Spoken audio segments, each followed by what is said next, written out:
Hello everyone, welcome to O level जेसेडा YouTube channel. आज की क्लास में हम डिस्कस करेंगे मॉड्यूल कोड M3R5 को, programming and problem solving through Python को। और आज इस क्लास में हम कवर करेंगे important concept and related questions. ठीक है, क्लास के एंड में आपको क्वेश्चन मिलेंगे जो कि आज की क्लास के कंसेप्ट पर बेस्ड होंगे। ठीक है, और जो प्रीवियस क्लास की PDF थी वो डाल दी गई है टेलीग्राम चैनल पे। जो बच्चे नए हैं वो भी ज्वाइन कर लीजिए जल्दी से टेलीग्राम चैनल को, उसका लिंक गिवन है डिस्क्रिप्शन बॉक्स के अंदर। तो स्टार्ट करेंगे आज की क्लास को, और आज हम डिस्कस करेंगे डिटेल में पाइथन डेटा टाइप्स को। हर एक प्रोग्रामिंग लैंग्वेज के अपने कुछ डेटा के टाइप्स होते हैं, इसी तरीके से पाइथन के भी कुछ टाइप्स होते हैं। ठीक है, तो देखते हैं क्या है। Variables can hold values of different data types. देखो, ये तो हम पढ़ चुके हैं कि पाइथन क्या है, एक डायनेमिकली टाइप्ड लैंग्वेज है, मतलब टाइप इन्फर लैंग्वेज है। यहाँ पे आपको ये बताने की ज़रूरत नहीं होती कि किस टाइप की वैल्यू आप वेरिएबल में स्टोर करवाने वाले हो। ठीक है, जैसे ही आप इक्वल टू के साथ वैल्यू असाइन करोगे, अपने आप पाइथन को ये पता लग जाएगा कि अच्छा ये वेरिएबल नंबर टाइप का है, ये वेरिएबल स्ट्रिंग टाइप का है, किसी और टाइप का है। ठीक है, तो यहाँ पे दिया हुआ है, देखो, जो आपके वेरिएबल्स होते हैं ना वो डिफरेंट टाइप ऑफ वैल्यू को स्टोर कर सकते हैं। Python is a dynamically typed language, hence we need not to define the type of the variable while declaring it. जैसे कि सी लैंग्वेज में, C++ में क्या होता था, आपको जो वेरिएबल चाहिए उसके रिगार्डिंग आपको उसका टाइप यूज़ करना पड़ता था, जैसे कि इंट सी, कैर CH, इस तरीके से। लेकिन यहाँ पे ऐसा कुछ नहीं होता, आपको सिर्फ वेरिएबल डिक्लेयर करना है, उसका टाइप यहाँ पे बताने की ज़रूरत नहीं पड़ती। पाइथन का जो इंटरप्रेटर है ना, आप सब लोग जानते हो कि पाइथन क्या है, हमारी इंटरप्रेटेड लैंग्वेज है। तो पाइथन का जो आपका इंटरप्रेटर होता है ना, वो अपने आप जैसे ही आप वैल्यू असाइन करोगे वो उसके टाइप को उसके साथ बाइंड कर देता है। ठीक है, इसीलिए इसको बोलते हैं डायनेमिकली टाइप्ड लैंग्वेज। तो ये कुछ कीवर्ड्स हैं, आप याद रखी करिए ताकि आपको MCQ वगैरह में हेल्प मिले। नेक्स्ट देखो क्या है यहाँ पे, Python enables us to check the type of the variable used in the program. अब मान लो आपके प्रोग्राम में बहुत सारे वेरिएबल्स हैं और आपको पता करना है कि इस वेरिएबल का टाइप क्या है, तो उसके लिए पाइथन में इनबिल्ट फंक्शन होता है। ठीक है, ये पहले से ही बना हुआ फंक्शन है, इसका इस्तेमाल हम कर सकते हैं किसी भी वेरिएबल के टाइप को आइडेंटिफाई करने के लिए। So Python provides us the type function which returns the type of the variable passed। तो type के ब्रैकेट में इसके पैरामीटर्स बोल लो या फिर पैरेंथेसिस बोल लो, यहाँ पे आप जो भी वेरिएबल पास करोगे ना, उस वेरिएबल का जो टाइप है वो आपको स्क्रीन पे दिखाई देगा एज अ आउटपुट। ठीक है, अभी देखते हैं कैसे। और यहाँ पे हिंदी में कंटेंट अवेलेबल है, तो जो भी स्टूडेंट्स हिंदी लैंग्वेज को प्रेफर करते हैं वो यहाँ से अपनी जो कंटेंट है उसे यहाँ से क्लियर कर सकते हैं। ठीक है, आगे बढ़ेंगे और यहाँ पे देखेंगे किस तरीके से आप टाइप फंक्शन का इस्तेमाल कर कर स्क्रीन पर उन वेरिएबल्स का टाइप डिस्प्ले करवा सकते हो। तो देखो, consider the following example to define the values of different data types and checking its type. देखो यहाँ पे मैंने A लिखा, कैपिटल A, और इसके बाद इक्वल टू 10 कर दिया। यहाँ पे B लिखा इक्वल टू हाई पाइथन कर दिया, और यहाँ पे C लिखा इक्वल टू 10.5 कर दिया। मैंने यहाँ पे ये बताया ही नहीं कि A किस टाइप का वेरिएबल है, B किस टाइप का वेरिएबल है, या फिर C किस टाइप का वेरिएबल है। वैल्यू असाइन करी और अपने आप बाय डिफ़ॉल्ट इनका जो टाइप था वो इनके साथ एसोसिएट हो जाएगा। ठीक है, अब मैं चेक करना चाहती हूँ, मान लो किसी पॉइंट ऑफ टाइम पर, कि क्या इनका टाइप है, तो उसके लिए हम यूज़ करेंगे टाइप फंक्शन का। और टाइप के ब्रैकेट में जो आपका टाइप है, ये इसके जो पैरेंथेसिस है ना, ब्रैकेट्स को हम बोलते हैं पैरेंथेसिस, इसके अंदर आप डालोगे वेरिएबल का नाम, वेरिएबल नेम यहाँ पे आप डालोगे। तो यहाँ मैंने डाल दिया A डालते ही क्या हो गया, स्क्रीन पे आ गया इंट, क्योंकि यहाँ पे जो 10 है वो क्या आपका इंटीजर है। ठीक है, नेक्स्ट अगर मैंने B डाला तो यहाँ पे डबल कोट्स में हम जो लिखते हैं वो क्या होती है, स्ट्रिंग होती है। ठीक है, आज हम स्ट्रिंग पढ़ने वाले हैं अपनी क्लास में, तो स्ट्रिंग है ये, तो इसलिए यहाँ पे str लिखा हुआ आ गया। अब यहाँ मैंने C में 10.5 डाला है, तो यहाँ पे जैसे मैं टाइप के ब्रैकेट में C लिखती हूँ तो यहाँ पे फ्लोट आ गया, बिकॉज ये फ्लोटिंग पॉइंट नंबर है। जो भी डेसिमल नंबर होते हैं ना पॉइंट वाले, उनको हम फ्लोट में कंसीडर करते हैं, ठीक है। तो इस तरीके से यहाँ पर इनके टाइप लिखे हुए आ गए। और यहाँ पे हमने इस्तेमाल किया है प्रिंट फंक्शन का। हम लोग पहले पढ़ चुके हैं लास्ट क्लास में कि प्रिंट फंक्शन के इस्तेमाल से हम किसी भी वैल्यू को अपने आउटपुट स्क्रीन पर डिस्प्ले करवा सकते हैं। तो यहाँ पे हमने प्रिंट भी हमारा क्या है, बाय डिफ़ॉल्ट एक फंक्शन है, ठीक है, जो पहले से ही बना हुआ है, ऑलरेडी डिफाइंड है पाइथन की लाइब्रेरी के अंदर, ठीक है। तो यहाँ हमने प्रिंट लिखा और इसके ब्रैकेट के अंदर हमने ये लिख दिया। इस तरीके से हमने इसकी वैल्यू को स्क्रीन पर डिस्प्ले करवा लिया, ठीक है। आगे बढ़ेंगे और यहाँ पे बात करेंगे कुछ स्टैंडर्ड डेटा टाइप्स के बारे में, ठीक है। पाइथन के कुछ स्टैंडर्ड डेटा टाइप्स होते हैं, उनको हम डिस्कस करेंगे यहाँ पे। तो a variable can hold different type of values. For example a person का नाम, ठीक है, must be stored as a string whereas its ID must be stored as integer, ठीक है। मान लो कोई पर्सन है तो उसका जो नाम होगा वो तो ऑब्वियसली करेक्टर्स में होगा, और करेक्टर्स के कलेक्शन को हम बोलते हैं स्ट्रिंग, ठीक है। तो नाम को स्टोर करने के लिए मुझे स्ट्रिंग टाइप की वैल्यू चाहिए होगी। और अगर मान लो उस पर्सन की कोई ID है, या मान लो कोई आधार कार्ड है उसका, ठीक है, उसका नंबर है, तो उसको स्टोर करने के लिए मुझे इंटीजर टाइप का वेरिएबल चाहिए होगा, okay. So Python provides various standard data types that define the storage method on each of them, ठीक है। तो यहाँ पे कुछ स्टैंडर्ड टाइप्स हैं जो कि ये बताते हैं किस तरीके से वो वैल्यू स्टोर होने वाली है। The data types defined in the Python are given below. ये आपके स्टैंडर्ड है, ठीक है। नंबर्स, स्ट्रिंग, लिस्ट, टपल और डिक्शनरी। इसमें लिस्ट, टपल और डिक्शनरी मोस्ट इम्पॉर्टेंट है, स्टार मार्क कर लो। आगे आने वाले क्लासेस के अंदर हम डिस्कस करेंगे लिस्ट को, टपल को और डिक्शनरी को। यहाँ से लास्ट ईयर बहुत सारे क्वेश्चन देखने को मिले थे, थ्योरी में भी और आपके ऑब्जेक्टिव पार्ट में भी। और ये मोस्ट इम्पॉर्टेंट जिसे बोलते हैं ना क्रक्स के आपके पाइथन का, तो ये क्रक्स है, ठीक है। तो यहाँ पे नंबर्स के अंदर आप और फर्दर पढ़ोगे क्या होते हैं इंटीजर्स, क्या होते हैं फ्लोटिंग पॉइंट नंबर्स, ठीक है। अभी आगे देखते हैं। तो यहाँ तक आई होप सो आपको सब कुछ समझ में आ रहा होगा। अभी हम बिल्कुल बेसिक पाइथन पे हैं। अभी हम नेक्स्ट क्लास में पढ़ेंगे ऑपरेटर्स, फिर हम पढ़ेंगे कंडीशनल स्टेटमेंट्स। ऐसे करते करते हम पाइथन को कवर कर लेंगे फास्ट, ठीक है।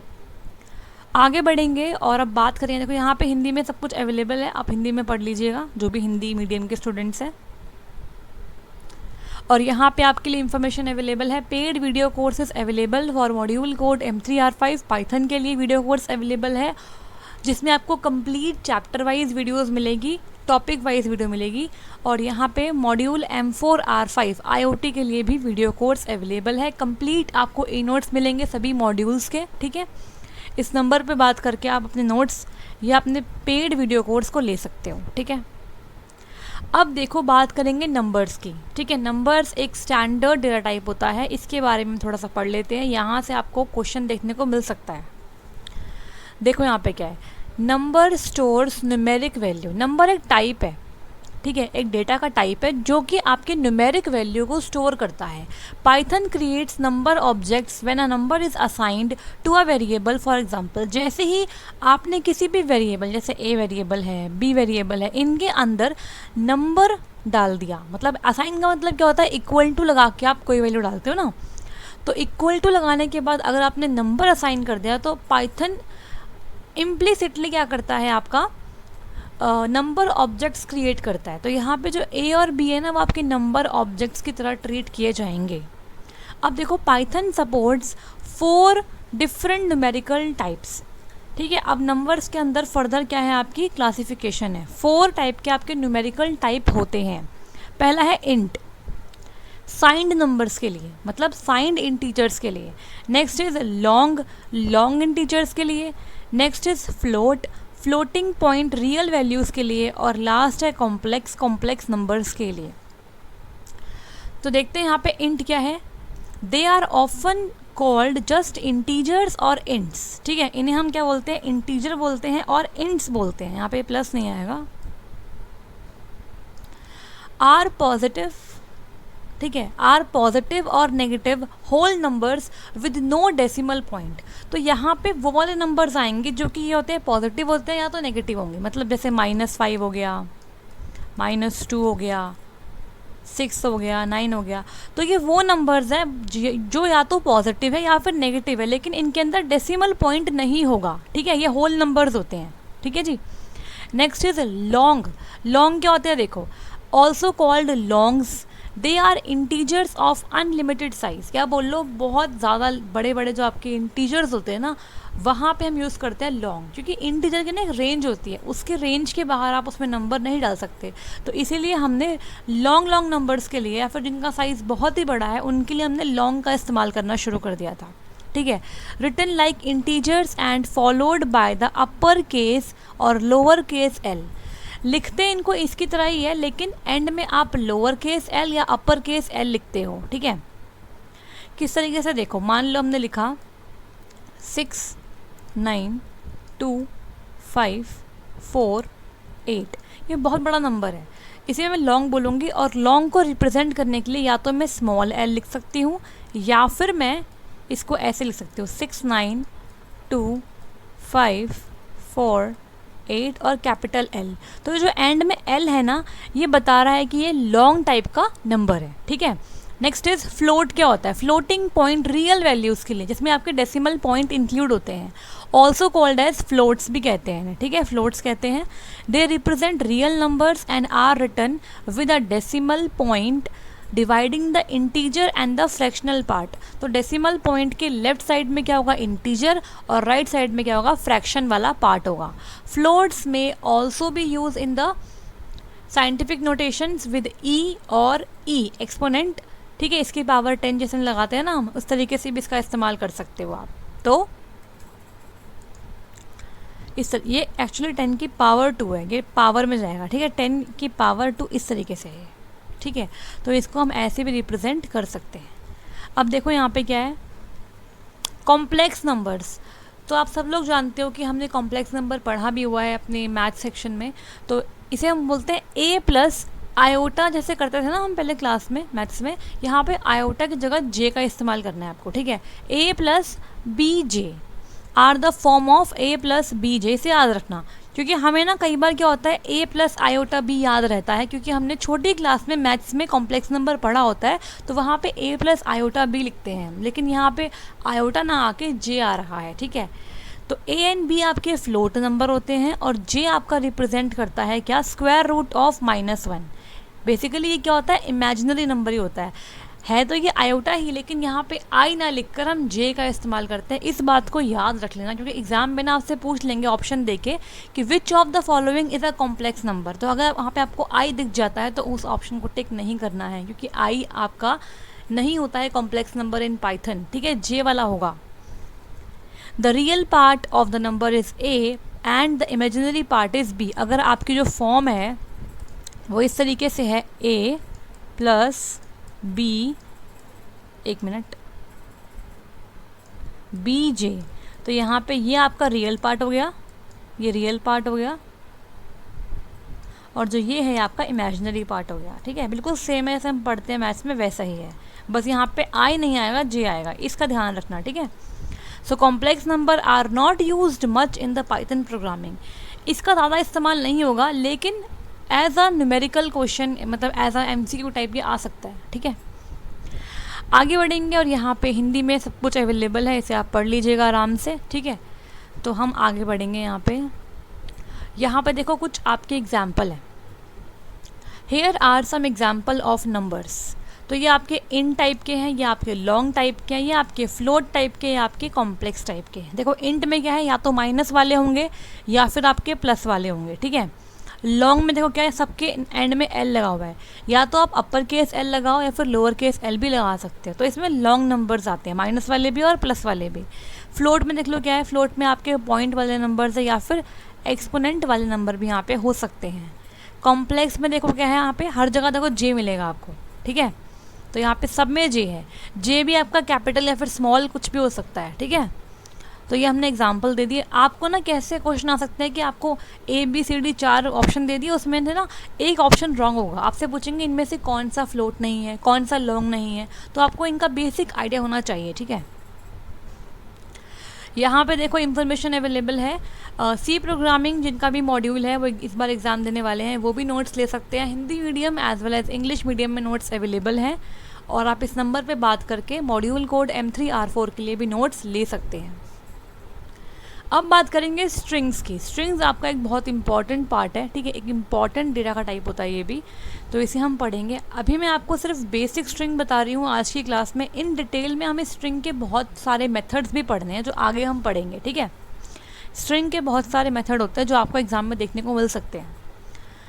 तो देखते हैं यहाँ पे, आज मैं आपके सामने बस एक इंट्रोडक्शन कर रही हूँ स्ट्रिंग होता क्या है। बेसिकली स्ट्रिंग क्या है? The string can be defined as sequence of characters. इसकी यहाँ से डेफिनेशन मिल गई आपको। Represented in the quotation marks, ठीक है, हमेशा कोटेशन मार्क्स के अंदर सिंगल कोट हो, ठीक है, डबल कोट हो या फिर ट्रिपल कोट हो, इस तरीके से सिंगल कोट, डबल कोट या ट्रिपल कोट्स, इन तीनों में आप स्ट्रिंग को डिफाइन कर सकते हो, ठीक है। तो ये सारे पॉइंट्स बहुत ही इंपॉर्टेंट है। मैं अपनी स्लाइड्स में सिर्फ इंपॉर्टेंट पॉइंट डालती हूँ ताकि आपको पढ़ने में आसानी हो, और सिर्फ वही पढ़ो जो आपको काम आने वाला है, ठीक है। फालतू में बहुत कुछ नहीं पढ़ना है हमें, क्योंकि हमें बेसिकली हमारा मेन मोटो क्या है, एग्जाम को क्लियर करना, ना कि पाइथन का कोई बहुत बड़ा मास्टर बनना है, ठीक है। String handling in Python is a straightforward task since there are various inbuilt functions and operators provided, ठीक है। आपको डायरेक्टली 5 नंबर में क्वेश्चन देखने को मिल सकता है थ्योरी के अंदर कि राइट एनी 5 या any 10 built in functions of strings. तो आपको उनके सारे फंक्शंस को एक्सप्लेन करना पड़ेगा विद एग्जांपल्स। अगर आप पाइथन में कोई भी क्वेश्चन करके आओगे और आप एग्जाम्पल नहीं दोगे तो आपके नंबर कटने ही कटने हैं, क्योंकि थ्योरी से काम यहाँ पे नहीं चलने वाला। प्रोग्रामिंग का मतलब ही क्या होता है कि आपको प्रोग्रामिंग करके दिखानी पड़ेगी वहाँ पे, ठीक है।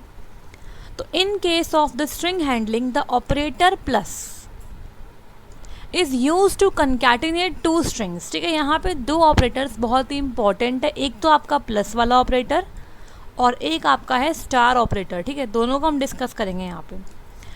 तो इसे हम बोलते हैं, प्लस वाले को हम बोलते हैं कंकैटिनेशन ऑपरेटर,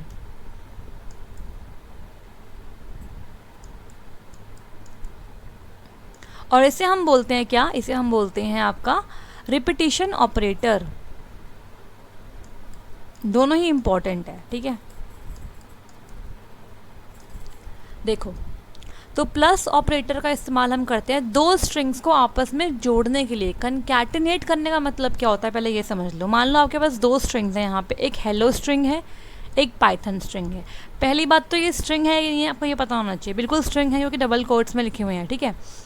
बीच में लग गया है प्लस, तो दो स्ट्रिंग के बीच में अगर प्लस लगता है तो इसे हम बोलते हैं कंकैटिनेशन ऑपरेटर। तो इसका मतलब क्या होता है कि पहली स्ट्रिंग जैसे ही ख़त्म होगी उसके ख़त्म होते ही दूसरी स्ट्रिंग स्टार्ट हो जाएगी इसके एंड से, ठीक है। फर्स्ट वाले के एंड से दूसरी स्ट्रिंग क्या हो जाएगी, स्टार्ट हो जाएगी। इसे बोलते हैं कंकैटिनेशन, ठीक है।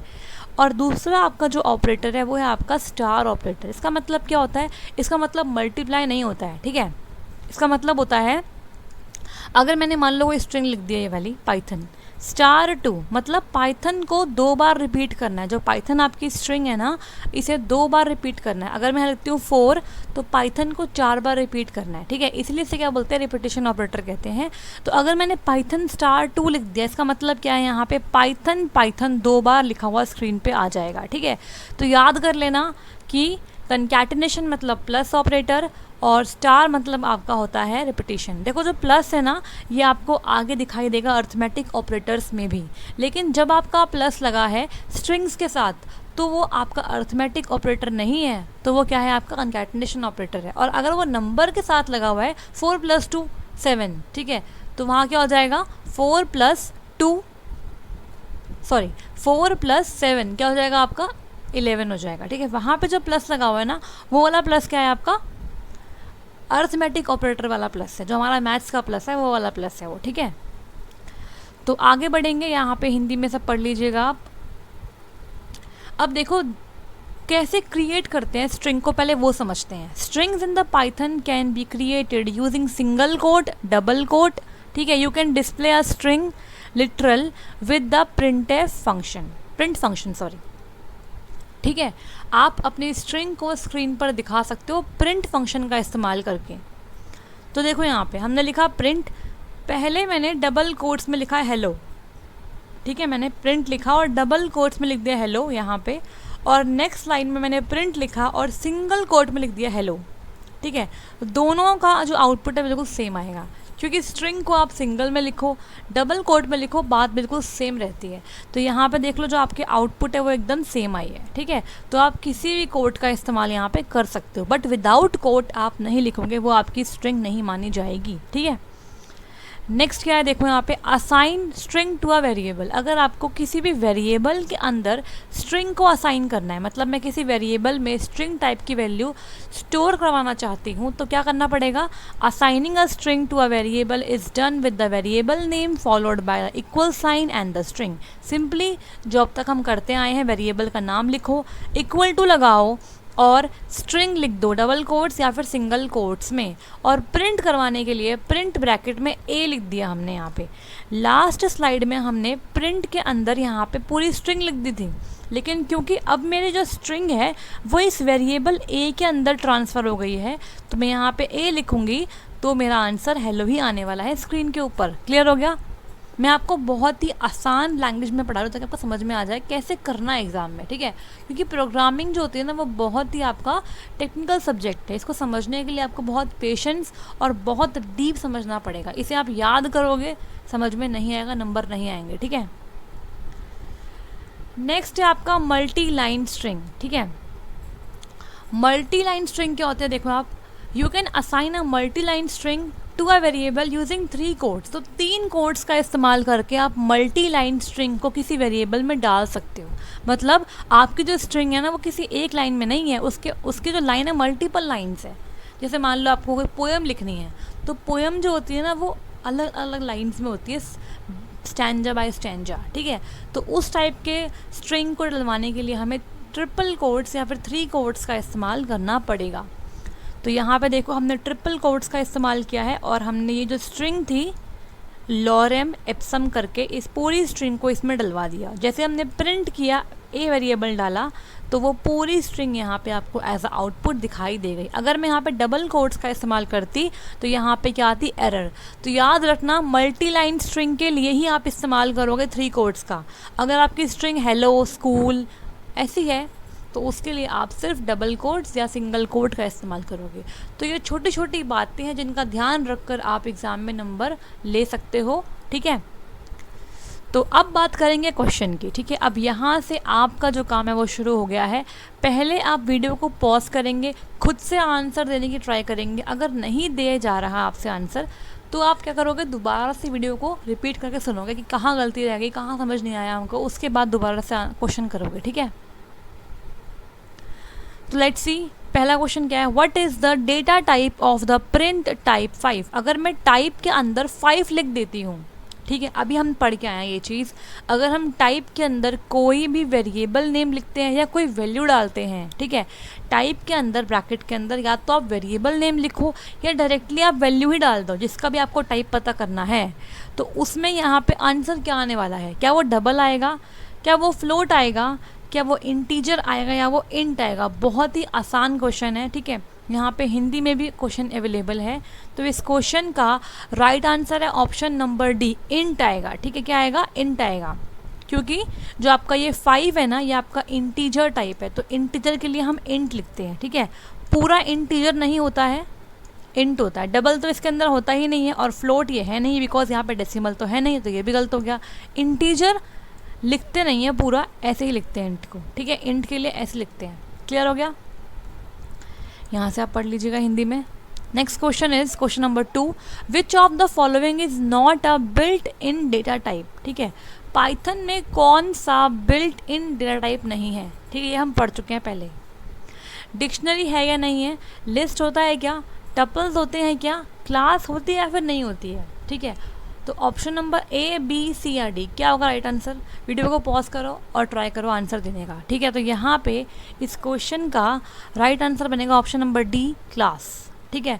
क्लास कोई भी बिल्ट इन टाइप नहीं होता है पाइथन में, ये एक यूज़र डिफाइंड टाइप है, मतलब इसको यूज़र क्रिएट करेगा। अभी हम देखेंगे आगे क्लास कैसे बनती है, ठीक है, समझेंगे आगे एग्जाम्पल के तौर पे।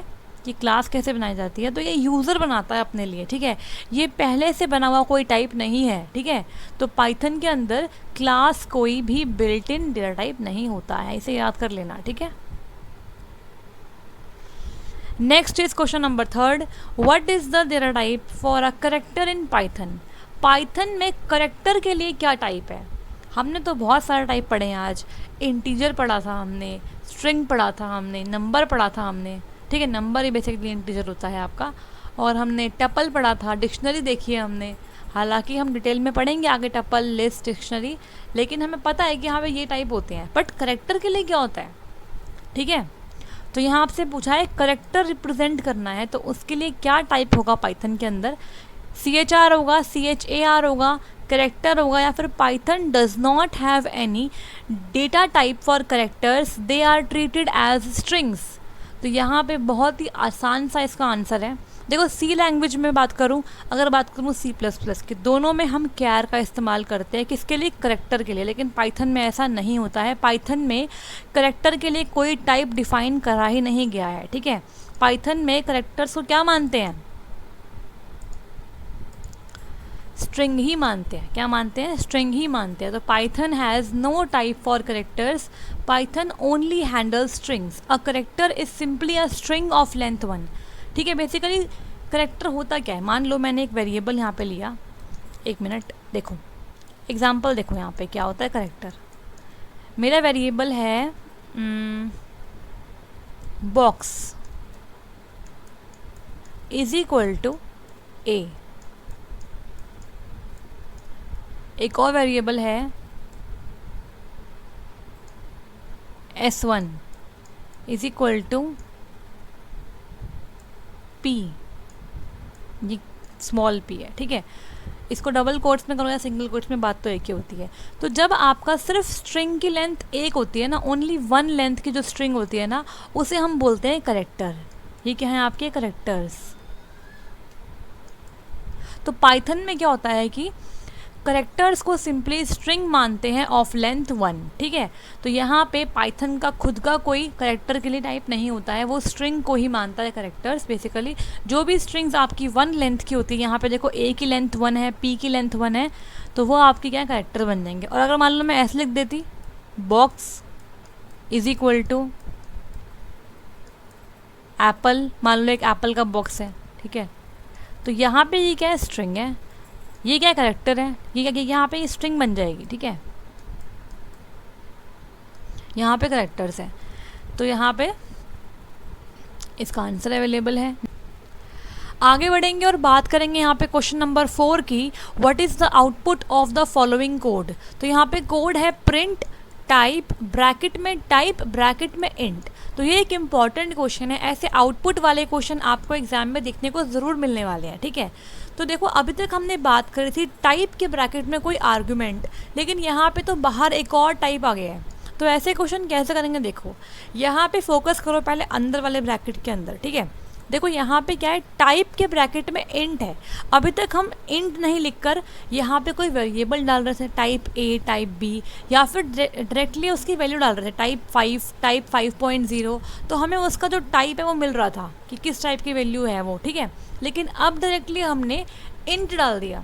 तो इंट जो खुद ही एक टाइप होता है, ठीक है। इंट क्या होता है, खुद ही एक आपका बिल्ट इन टाइप होता है। तो इस केस में जो अंदर वाला ब्रैकेट है ना, टाइप के जो ब्रैकेट, ये वाला ब्रैकेट है, ये आपको रिटर्न करके देगा टाइप।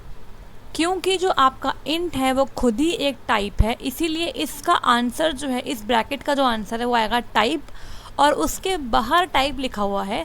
तो इसीलिए इस क्वेश्चन का आंसर बनेगा ऑप्शन नंबर बी, ठीक है। अब कैसे, एक बार इसको और अच्छे से पढ़ लेते हैं। देखो, the function type returns the class of the argument to which the object belong. जिस भी पर्टिकुलर क्लास से वो ऑब्जेक्ट बिलोंग करता है, वो टाइप, वो जो क्लास है वहाँ पे वो आ जाती है, ठीक है। टाइप इंट जो अंदर वाला ये है ना, रिटर्न करेगा एक ऑब्जेक्ट जिसका टाइप क्या होगा, टाइप ही होगा, क्योंकि जो इंट है वो खुद ही एक बिल्ट इन टाइप है, इसीलिए, ठीक है। तो आई होप सो आपको समझ में आएगा कि यहाँ पे कैसे इसका आंसर ऑप्शन नंबर बी आएगा। कई बार बच्चे कंफ्यूज हो सकते हैं इसके अंदर ऑप्शन नंबर ए और बी में, लेकिन देखो ए तो होगा ही नहीं, क्योंकि इंट तो आने से ही रहा। ऑब्वियसली बात है कि जो इंट है वो तो खुद ही एक टाइप होता है ना, तो उसमें इंट कैसे आ जाएगा। अगर मैं यहाँ पे डालती टाइप 5 तो आता इंट। मान लो मैं इस क्वेश्चन को थोड़ा मॉडिफाई कर दूँ और मैं इसको ऐसे लिख दूँ, प्रिंट टाइप ब्रैकेट में टाइप और इसके ब्रैकेट में 5 ले लो या फिर 5 ले लो, ठीक है, 2 5 ले लो, इस टाइप से। तो अब इस क्वेश्चन का जो आंसर होगा ना वो होगा आपका ऑप्शन नंबर ए। क्यों होगा? क्योंकि देखो अब जो आपका 55 है ना वो आपका एक इंट वैल्यू है, तो यहाँ पे जो इस अंदर वाले आर्ग्यूमेंट का आंसर आएगा वो आपका क्या आएगा, इंट आएगा, और इसीलिए इस क्वेश्चन का आंसर बन जाएगा आपका टाइप इंट। तो इसका आउटपुट स्क्रीन पे आएगा टाइप इंट, लेकिन इस वाले क्वेश्चन के लिए इसका आंसर बनेगा टाइप। ठीक है, आई होप सो आपको यहाँ पे जो डाउट है वो क्लियर हो गया होगा। आगे बढ़ेंगे अब यहाँ पे। नेक्स्ट क्वेश्चन है, क्वेश्चन नंबर 5 और 6 एक साथ है। देखो यहाँ पे, Python is a compiled language, ये ट्रू है या फिर फॉल्स है? तो ये बिल्कुल क्या है, फॉल्स स्टेटमेंट है, क्योंकि पाइथन क्या होती है, आपकी इंटरप्रेटेड लैंग्वेज होती है। पाइथन में तो कंपाइलर होता ही नहीं है। अब आपको ये बताना है कमेंट बॉक्स में कि इंटरप्रेटर क्या होता है। ठीक है, इंटरप्रेटर क्या होता है और कंपाइलर से उसमें क्या अलग होता है। ठीक है, what is the difference between compiler and interpreter. और एक क्वेश्चन और ये बताना है कि विंडोज़ के लिए कौन सा पॉपुलर पाइथन इंटरप्रेटर हम यूज़ करते हैं। ठीक है, इन 2 क्वेश्चन का आंसर आप दोगे कमेंट बॉक्स में।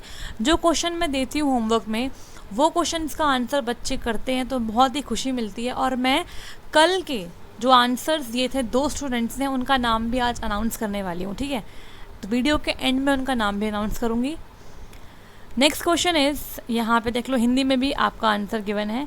Next is question number 6, can the use of parenthesis change the order of evaluation. मतलब ये जो क्वेश्चन है बेसिकली आप जब समझ पाओगे जब आप ऑपरेटर्स पढ़ लोगे। ठीक है, बेसिकली क्या होता है, अगर आपके स्टेटमेंट में कोई एक्सप्रेशन है, मान लो उसके अंदर प्लस सिंबल भी है, मल्टीप्लाई भी है, स्टार भी है, ठीक है, परसेंटेज भी है, तो इन सब सिंबल्स के साथ अगर ब्रैकेट भी है, ब्रैकेट को क्या बोलते हैं हम, पैरेंथेसिस भी कहते हैं। ठीक है, इसे ब्रैकेट्स ही बोलते हैं, कंफ्यूज मत होना, इसका दूसरा नाम होता है पैरेंथेसिस। ठीक है, तो अगर मान लो आपके एक्सप्रेशन के अंदर ब्रैकेट्स भी हैं तो उन्हें क्या मिलेगी, आपकी प्रेफरेंस मिलेगी। ठीक है, तो पैरेंथेसिस के आने से आपका जो एवेल्युएशन का ऑर्डर है वो बदल जाएगा, बिल्कुल बदलेगा। आगे आने वाली क्लास के अंदर ना हम डिस्कस करेंगे ऑपरेटर्स को, उनकी प्रेसिडेंस को, कौन सा ऑपरेटर पहले वैल्यूड होगा, कौन सा बाद में होगा। ऑपरेटर्स तो बहुत ही इंपॉर्टेंट टॉपिक है आपका, जो कि वहाँ से आपके जो MCQ है ना वो बहुत ज़्यादा बनते हैं। ठीक है, तो वो एक बहुत ही इंपॉर्टेंट टॉपिक है और उसे मैं बहुत ही अच्छे से कराऊंगी। 2 क्लास में कंप्लीट करेंगे ऑपरेटर्स को, एक क्लास में उसकी थ्योरी और एक क्लास में उसके इन डेप्थ न्यूमेरिकल्स। ठीक है, क्योंकि वहाँ से न्यूमेरिकल आने के बहुत ही चांस रहते हैं। आउटपुट वाले क्वेश्चन अगर आएंगे पाइथन से तो मैक्सिमम आपको मिलेंगे कहाँ से, ऑपरेटर्स से। वहाँ से आपको बहुत कंफ्यूजिंग क्वेश्चन देखने को मिलने वाले हैं। तो यहाँ पे इस क्वेश्चन में पूछा गया है, क्या पैरेंथेसिस का इस्तेमाल करने से या फिर क्या ब्रैकेट्स का इस्तेमाल करने से जो इवेल्युएशन का ऑर्डर है, कि मान लो हमें सब पता है ये बात कि जैसे हम बोर्ड मास फॉलो करते हैं तो बोर्ड मास में क्या होता है कि ब्रैकेट्स पहले आते हैं, उसके बाद आपके प्लस माइनस डिवाइड वाले जो ऑपरेटर्स है वो काम करते हैं। इसी तरीके से आपके पाइथन में या फिर किसी भी प्रोग्रामिंग लैंग्वेज में क्या होता है, ऑपरेटर्स की क्या होती है, प्रेसिडेंस होती है। ठीक है, उससे क्या होता है कि कौन सा ऑपरेटर कब ऑपरेट होगा, पहले कौन सा होगा, दूसरे कौन सा होगा, तो वो पता लगाते हैं हम ऑपरेटर की प्रेसिडेंस से। तो वो हम पढ़ेंगे नेक्स्ट क्लास में डेप्थ के अंदर। ठीक है, तो यहाँ पे इस क्वेश्चन का आंसर बनेगा ट्रू। बिल्कुल सही बात है ये कि पैरेंथेसिस के आने से इवेल्युएशन का जो ऑर्डर है वो बिल्कुल चेंज हो जाता है। ठीक है, तो ये झूठा नहीं है, ये झूठ है बेसिकली। ठीक है, तो थोड़ी सी हिंदी में मिस्टेक हो जाती है, इसे इग्नोर करें। ठीक है, तो आज की क्लास कैसी लगी आप बताएंगे कमेंट बॉक्स में। अच्छी लगी तो लाइक कर दीजिएगा, शेयर कर दीजिएगा और सब्सक्राइब कर दीजिए ओ लेवल जेसड्डा यूट्यूब चैनल को। और अब हम बात करेंगे उन स्टूडेंट्स की जिन्होंने लास्ट क्लास में आंसर किया था मेरे क्वेश्चन का। तो 2 स्टूडेंट्स हैं, उनके नाम मैं अभी अनाउंस करने वाली हूँ। ठीक है, तो उन बच्चों के नाम यहाँ पे लिख देती हूँ मैं। First student is Arun Sharma,